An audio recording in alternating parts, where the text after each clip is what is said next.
Well, love my dishwasher, and once again, it's making a little bit of a sound. I'm not going to be able to repeat that sound right now, but it basically is a drain sound. So it's the sound when it's trying to drain, but it can't drain the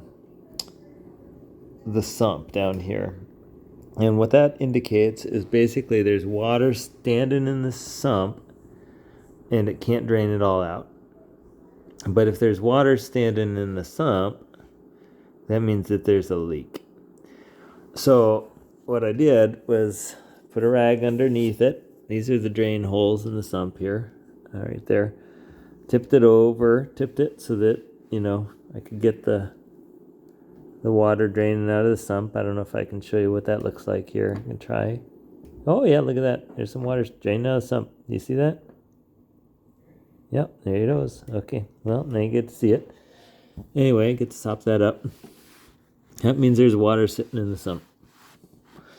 Now, why is there water sitting in the sump is what you got to ask. And, well, that means you get to go on around the side. And you get to look in the sump. And hopefully you got some type of a light. And that light can tell you a little bit about what's happening inside the sump. So last time I had this happen, you got a few hoses here. You gotta put my head back on, headlight back on. Hold on, sorry about this. So my understanding is that you've got the drain hose. That hose goes down and around, and let's get this back around, it goes out the back, and it goes to the drain.